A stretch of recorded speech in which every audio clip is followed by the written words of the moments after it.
Charleston, South Carolina, 1849. The parlor breathes silence. A single lamp flickers, its flame bending as if afraid. Porcelain shatters against the floor, sharp as thunder in the night. A woman's scream tears through velvet curtains, echoing down the empty hall.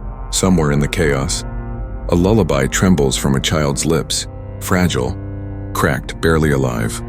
On the polished wood lies a knife. Its blade drips red.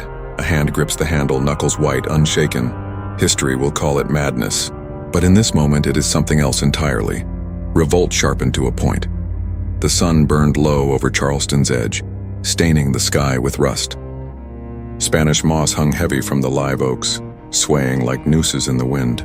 The air smelled of brine from the harbor and sweat from the cotton fields, a mixture as constant as breath.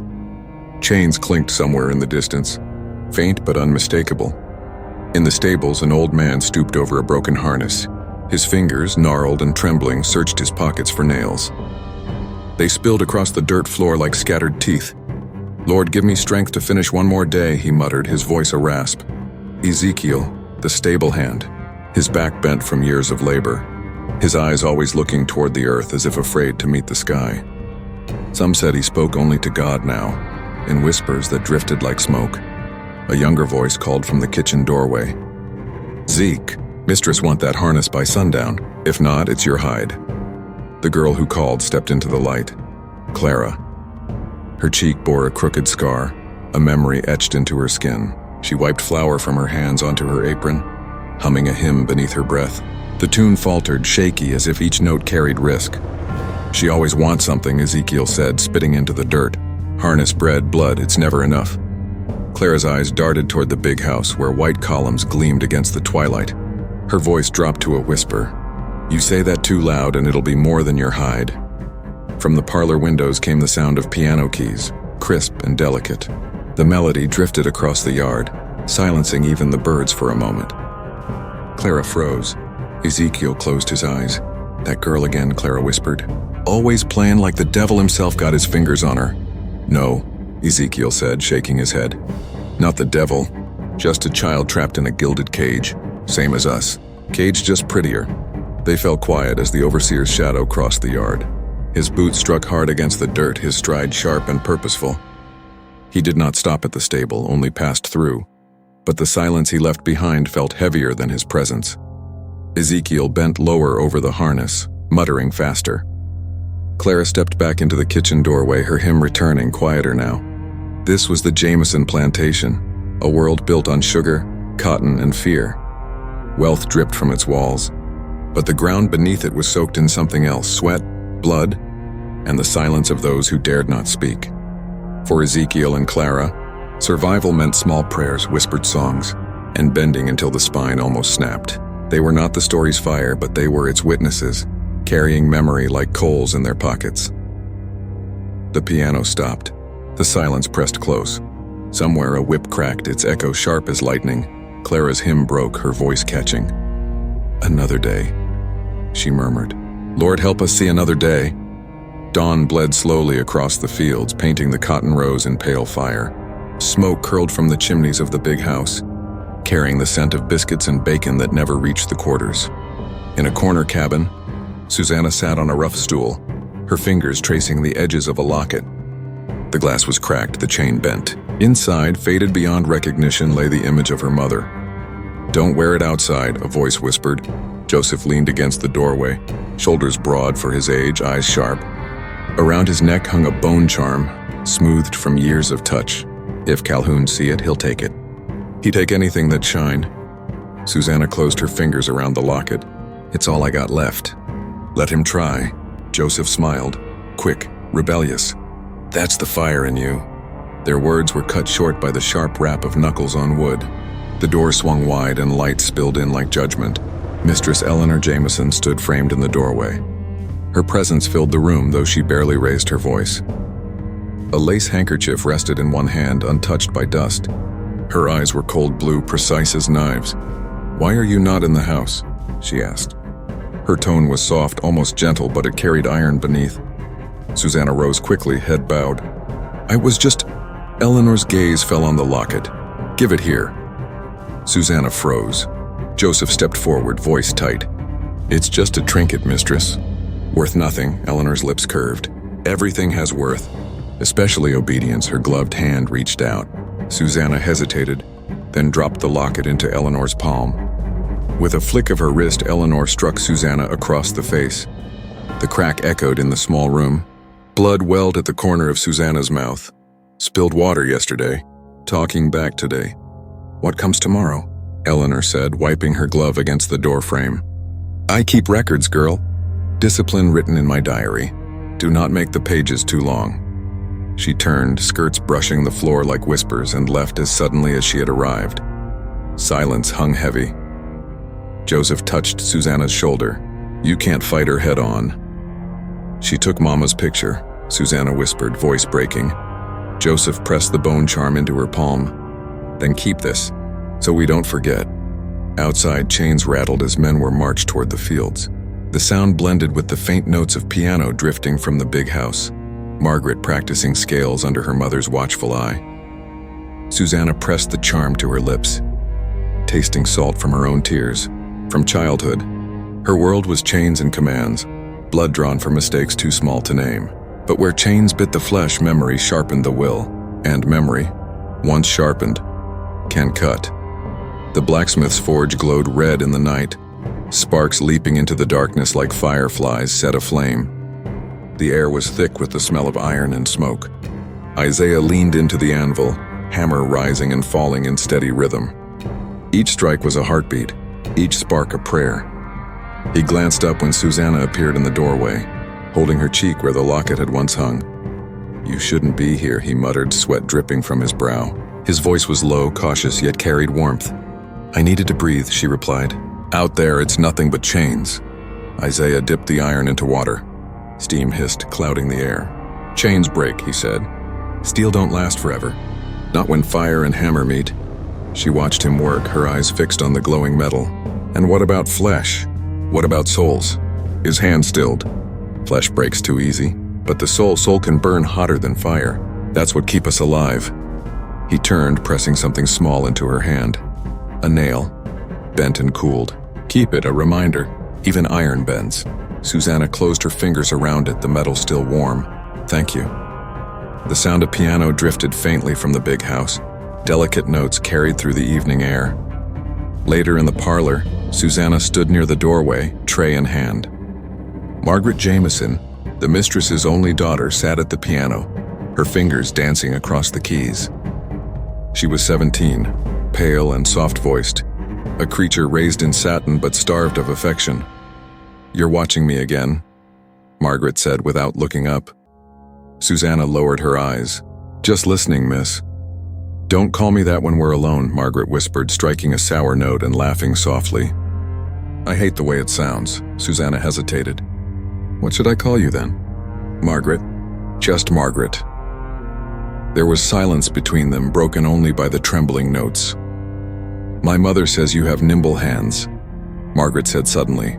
Could you show me how to braid hair like yours? Susannah blinked, surprised.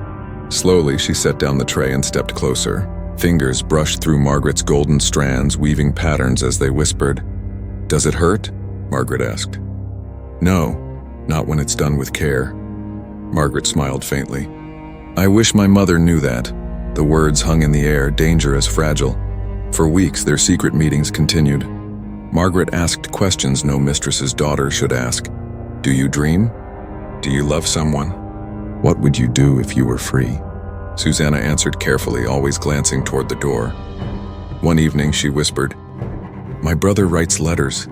He believes someone will carry them north. He says freedom is more than a word, it's a place. Margaret's eyes widened. He writes? That's forbidden. He trusts me, Susannah said, and I trust you. Margaret reached out, touching her hand lightly. You can trust me. But trust is a fragile rope. Days later, Joseph's letters vanished. Rumors spread of intercepted notes, of someone whispering to Eleanor about plans too dangerous to ignore. In the quarters, Susannah confronted her brother. You didn't hide them well enough. I hid them fine, Joseph spat. Someone told her. Their eyes met. Both thought the same name, Margaret. Yet Margaret smiled at her the next evening as if nothing had changed. Play for me, she begged. pressing Susannah's fingers to the piano keys. "I want to hear your music." Susannah's hands trembled. The note she struck wavered, haunting. In every chain there is a weak link. Sometimes it is iron, sometimes it is trust. The noon sun scorched the yard, burning white across the dirt. Heat shimmered like ghosts rising from the ground. A circle formed. Enslaved men and women dragged from their work, forced to stand and watch. Silence pressed down heavier than the heat. At the center stood Joseph, his hands bound, his head lifted high. Sweat streaked his face, but his jaw was set, eyes burning with defiance. From the porch, Eleanor Jameson sat in a cushioned chair, parasol shading her pale skin. She looked as if she were watching a play, not a punishment. Beside Joseph stood a man new to the scene, but known already by whispers. Overseer Thomas Calhoun. His boots shined with polish, his whip curled like a serpent in his fist. A flask bulged from his pocket, the smell of whiskey seeping from his breath. He smiled thinly, tapping the whip handle against his palm. "Tried to send words north, did he? Letters to strangers?" "Letters can be dangerous things," Eleanor's voice cut through, calm and precise. "Discipline him, Mr. Calhoun, but do not kill him." "Not yet." Calhoun nodded, rolling his shoulders. "Aye, Mistress. A lesson without an end is no lesson at all." The whip cracked. It split the air like thunder, tore flesh like paper. Joseph staggered but did not fall. Gasps broke from the crowd, quickly smothered. Ezekiel muttered prayers under his breath. Clara clutched her scarred cheek, whispering a hymn no one dared to sing aloud. Susannah stood at the edge, her body rigid, her nails biting into her palms. Every strike landed like fire across her own back. Joseph's voice rose above the pain, hoarse but steady. "Live, Susannah. You hear me? One of us must live." The whip fell again. His cry echoed, raw and jagged. Margaret appeared at her mother's side, pale and trembling. "Please, Mama, stop this. He'll die." Eleanor didn't look at her. Her gaze stayed fixed on Joseph, her lips curving in that cold smile. "Mercy is weakness," she said, voice clear enough for all to hear. "And weakness is a disease I do not tolerate." The words fell like stones into the silence. The whip cracked again. Blood splattered across the dirt, bright against the dust. Joseph collapsed to his knees. Calhoun crouched, gripping Joseph's chin, forcing his head up. "Beg," he said softly, almost kindly.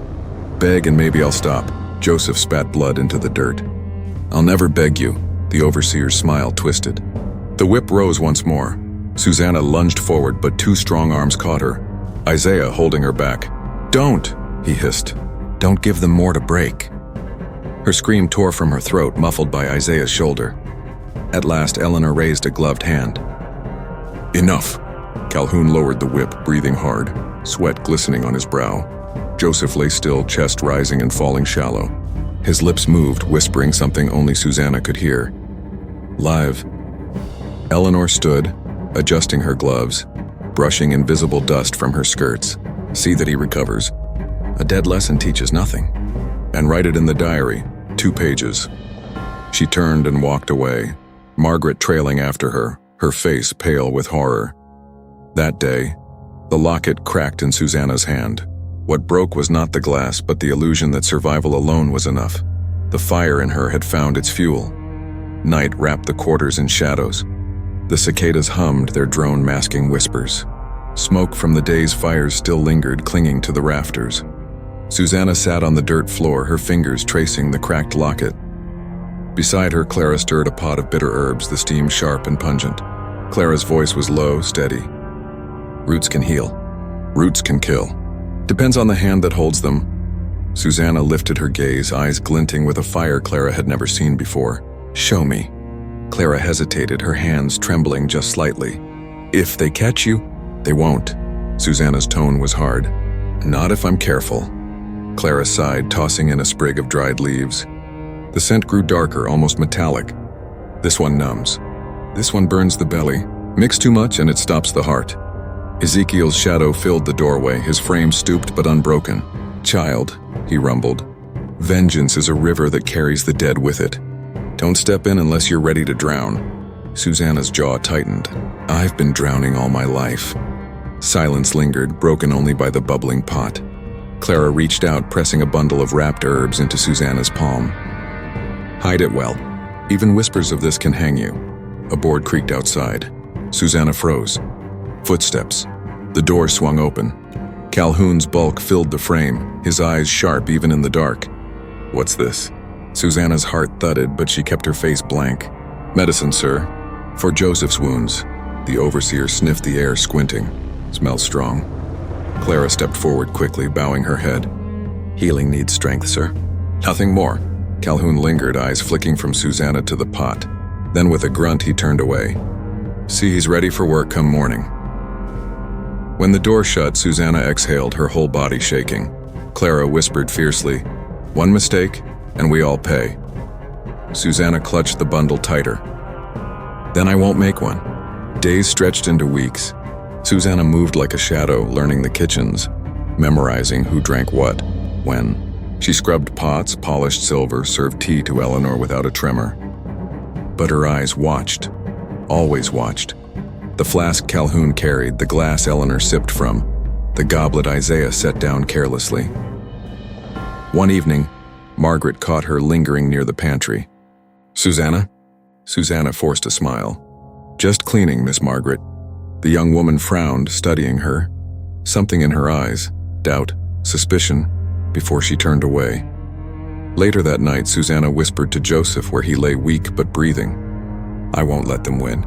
"Not this time." His cracked lips curved in a faint smile. "Be careful. Fire can warm or it can burn you down."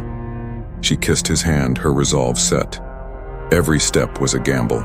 Every glance could be the end. But vengeance, once chosen, does not retreat. The river had begun to rise. The mansion flickered with candlelight. Shadows stretched long across the parlor walls, twisting like chains come alive. The air was thick with the mingled scents of roasted meat, sweet wine, and the faint trace of bitter herbs that clung to Susannah's hands. At the long oak table sat Isaiah Whitfield, posture proud, silver buttons gleaming. Beside him, Eleanor poured wine, her rings clinking against the glass. Margaret lingered, restless, her eyes darting to Susannah now and again. At the far end, Calhoun leaned back in his chair, flask always within reach.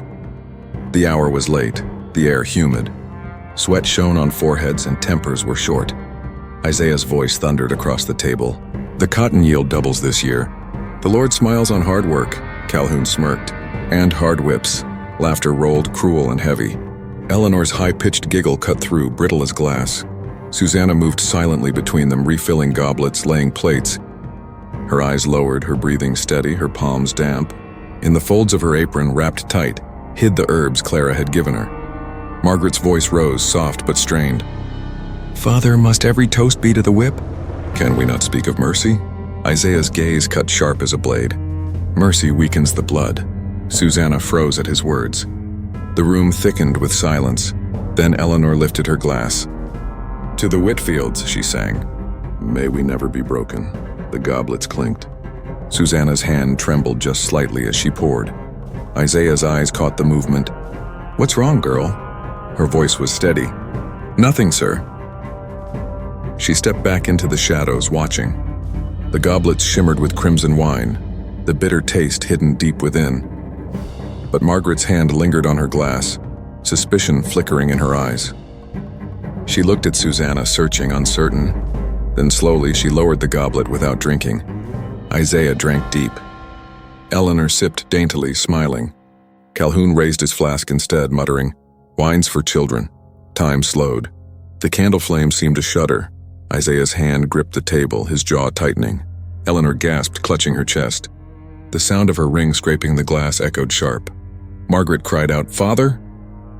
Isaiah's voice broke, a guttural growl. "What have you done?" All eyes turned to Susannah. The room erupted. Calhoun surged forward, seizing her wrist. "She's poisoned them." Susannah fought, twisting free, eyes burning with fire. "You bled us dry. You chained us like cattle. Tonight you taste your own chains." Isaiah collapsed, his body convulsing. Eleanor's shrieks pierced the air. Margaret stumbled back, her face pale with horror. Calhoun drew his whip, snapping it with fury. "I'll gut you, girl." Joseph's voice rang out from the doorway, hoarse but defiant. "Touch her and you'll answer to me." The room froze. Joseph staggered inside, a wooden cane in his grip. His body weak but his spirit unbroken. Calhoun sneered. "You? You can barely stand." Susannah's voice cut like steel. "He stands taller than you ever will." She snatched a knife from the table, blade gleaming. Margaret screamed, "Stop! All of you! This is madness." But madness had already taken root. Eleanor collapsed onto the rug, her breath rattling. Isaiah gasped, blood flecking his lips. His final words rasped through clenched teeth. "Chains will never break." Then silence. His body lay still. Calhoun roared, lunging at Susannah. The whip lashed, tearing her arm. Pain seared, but she did not drop the blade. Joseph swung the cane, striking Calhoun's jaw. Bone cracked. The overseer stumbled, rage consuming him. Clara appeared at the doorway, her face pale, her voice trembling. Enough blood." But the storm could not be calmed. Calhoun lunged again. Susannah struck. The knife plunged deep. His breath caught, eyes wide, as if he could not believe it. The whip fell from his hand. He collapsed beside Isaiah, the master and his hound united in death. The room stank of sweat, blood, and bitter wine. Margaret sobbed, falling to her knees. God help us all. Eleanor's body twitched once more, then stilled. Her jeweled hand rested on the rug, rings catching the candlelight one final time. Silence fell heavy. Only the ticking of the mantel clock filled the void. Joseph's hand trembled as he touched Susannah's shoulder. "It's done." Susannah's eyes were dark pools, unreadable. "No, it's only begun." The chains had snapped in blood, not in mercy. Freedom was bought in whispers and screams, in poison and steel. But the night was not done. The world outside would not be silent. A pounding on the door shattered the stillness. Voices outside shouted. Lanterns flared. The neighbors had heard Susannah's heart raced. She turned to Joseph, to Clara, to Margaret, weeping on the floor. "Choose," she whispered. "Run, or burn with me." The fire in the hearth roared higher, sparks leaping. The house seemed to breathe, its walls trembling with the weight of the deed. The storm had broken. Morning came heavy with smoke. The Whitfield mansion stood silent, its shutters closed, the parlor soaked in the memory of blood and spilled wine. Crows circled above the fields, their cries sharp against the stillness. By noon, riders thundered down the dirt road. Neighbors, militia, curious eyes behind veils of righteousness. They carried lanterns and muskets, their boots crushing the damp earth. Inside, Susannah sat in chains, wrists raw, her back pressed against the cold brick of the cellar wall. Joseph lay near her, weak but alive, his hand reaching for hers. Clara huddled close, whispering prayers too low to catch. Above them, Margaret's voice carried through the floorboards. "She saved me. You must listen." An older neighbor, Judge Hollingsworth, cut her off with icy authority. "Your father and mother lie dead. Your overseer slain. Do not dishonor them further with sympathy for a creature." Margaret's cry broke. "Creature? She is flesh and blood." "Blood, yes," Hollingsworth snarled. "And it stains her hands." The cellar door burst open. Calhoun's replacement, a young officer with pale eyes, yanked Susannah to her feet. His grip was iron, his breath sour with tobacco. "Move. Your judgment waits." They dragged her into the sunlight. The yard was full. Planters, wives clutching shawls, enslaved people forced to watch from a distance. The air reeked of judgment, of fear dressed as order. Judge Hollingsworth stood tall, robes flaring, his gavel clutched like a weapon. "Susannah of the Whitfield estate, you are charged with the murders of Isaiah, Eleanor, and Calhoun. How do you answer?" Susannah lifted her chin. Her voice was steady. "With truth. I did what chains demanded." Gasps rippled. Hollingsworth's lips curled. "Chains demanded?" "No, your wickedness demanded. You spat on the order God set." From the crowd, Ezekiel stepped forward, his back bent but his voice firm. "God sets no chains. Men do." The officer struck him with a rifle butt, sending him to the dirt. The crowd murmured, restless. Hollingsworth raised his hand. "Silence. This trial is no place for slaves' tongues." Margaret pushed forward, tears streaking her face. "I saw it. I saw my father's cruelty, my mother's scorn. Susannah was more human than either of them." Her words cut sharp, but the judge's eyes hardened. Childish rebellion. "You are grieving and confused." Susannah met Margaret's gaze. For a fleeting moment, they were sisters in truth, bound by pain. Then the moment passed. The judge's gavel struck. "The punishment is death, by hanging." The words fell heavy, final. From the enslaved gathered at the edge came a murmur, half grief, half pride. Chains rattled as men shifted, women held children close. Clara cried out, breaking forward. "Take me instead. She carries our hope." A soldier shoved her back, but Susannah's eyes softened. "No, Clara. Hope does not die with me." Joseph, voice broken, shouted through the crowd. "She fought for us. Remember that." The soldiers hauled him down, striking him silent.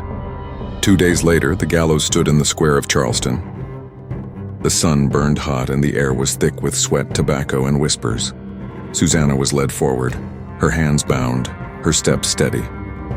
A hush fell over the crowd. A preacher's voice droned, promising salvation through repentance. She barely heard. Her eyes were on the sky, wide and endless. The noose brushed her neck. Margaret, standing near the platform, whispered, "Forgive us." Susannah turned her head, her voice carrying clear. "I forgive nothing. I remember everything," gasps echoed. The executioner pulled the lever. The rope snapped taut. For a heartbeat, silence. Then a wail rose, from Clara, from Joseph, from the enslaved who had gathered in secret to watch. The cry spread like fire, carried through alleys and fields. That night, whispers ran through the quarters. They spoke of Susannah's fire, her defiance. They sang lullabies turned to laments, her name woven into verses. Some said the earth trembled when her body fell. Others swore they saw sparks leap from the gallows rope. In the big houses, planters muttered of danger of contagion. "One spark," Hollingsworth warned his peers, "and the whole South will burn." But among the enslaved, her story became more than fear. It became a seed. Children whispered of her under blankets, clutching each other in the dark. Women hummed her name into lullabies. Men spoke of her at midnight fires, eyes glinting with the possibility of more. Margaret, locked in her chamber, wrote letters she dared not send. She was not wicked. She was truth, and truth frightens men like my father. Joseph carried his limp but living body back to the quarters. "She gave us something they cannot take," he told Ezekiel. "Memory." Ezekiel nodded slowly, his voice grave. "Memory is a weapon sharper than any blade." And so the town simmered. White society feared rebellion. The enslaved clung to whispers of freedom. The gallows rope swayed in the night wind, creaking like a chain. The gallows rope was cut down at dawn, yet it never truly left Charleston. Men claimed it was burned, women swore it was buried. But some whispered that scraps were hidden away, tokens of defiance, charms against despair. In the quarters, her name was not spoken loudly. It was hummed. Mothers rocked their children with lullabies that wove her memory into melody. Susannah walks where fire don't die. The children did not understand the words, but they felt the weight, the promise carried inside them. Years passed. Planters spoke of her as a warning. "Let the name Susannah remind you," Judge Hollingsworth barked from pulpits, "that rebellion ends in rope." His words dripped with certainty, yet his eyes carried unease. For each time he named her, he kept her alive. Margaret wrote in secret, her ink blotting with tears. "History will lie," she confessed on paper, "but I must tell the truth. She was no monster. She was a mirror. She showed us the sickness we called order." The letters never left her desk, hidden in drawers, waiting for a world less deaf. Joseph limped through the years, his body scarred but his voice unyielding. To the young he whispered, "She did not die in chains. She made them break, if only for a breath, and that breath is ours to keep." Ezekiel, older still, turned her memory into sermon. Not in churches, but under trees where stars bore witness. "The world will say she sinned," he rumbled to those gathered close, "but heaven keeps no whips, no overseers. Heaven saw her strike, and heaven did not turn away." And still the story bent. White wives at sewing circles repeated it with shivers, reshaping it into caution. "The girl poisoned her mistress in the parlor," they warned one another. "Mark my words, smiles can hide knives." Sailors carried it to ports, their tales thick with rumor. In taverns, men drank and spat. A slave woman stabbed her lady in cold blood. They say the devil himself whispered in her ear. But in the hush of midnight fields, her name was not devil, it was saint. It was spark children carved her initials into the dirt. Young men swore by her courage before they stole moments of resistance. Tools broken, fields slowed, fires lit where no eyes could see. Her memory spread far beyond Carolina. In Savannah, an old preacher whispered of the woman who faced the rope and did not bow. In New Orleans, dock workers muttered, "Chains can be broken, ask Susannah." In time, ballads were born. Rough, mournful songs sung low over washboards and drums, songs that carried both sorrow and steel. Her story lived in rhythm, in breath, in the rise and fall of voices that could not be silenced. A century later, fragments remained, papers, court records, sermons.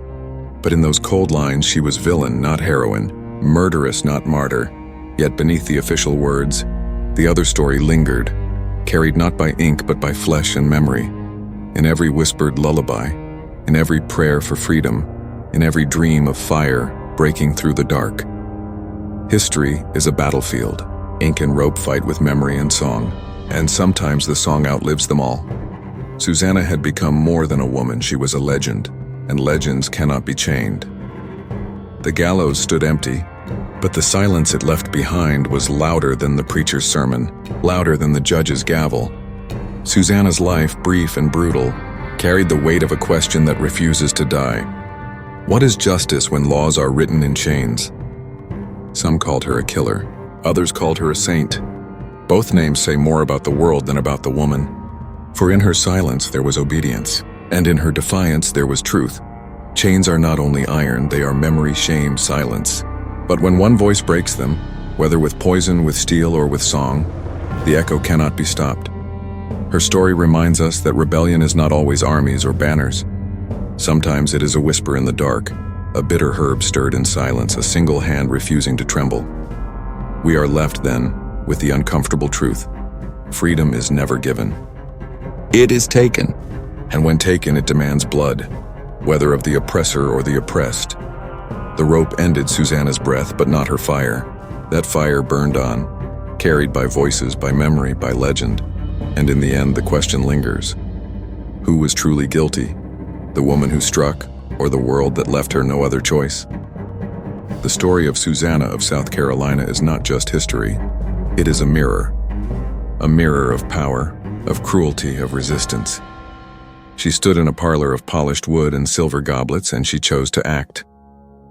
That act cost her life, but it gave her name to generations who whispered in the dark, chains can break. Now, the question turns to you. If you lived in her place, bound in chains, watching cruelty day after day, would you forgive? Or would you burn it all down? History judges by silence. Legends are born in fire. Which would you choose? This was the slave resistance. If Susannah's story moved you, if her defiance makes you think, question, or rage, help us keep these stories alive. Like this video, share it with those who need to remember, and subscribe so you never miss the histories that were meant to be forgotten. Because these voices, stolen, silenced, shackled, still deserve to be heard, and together we will make sure they are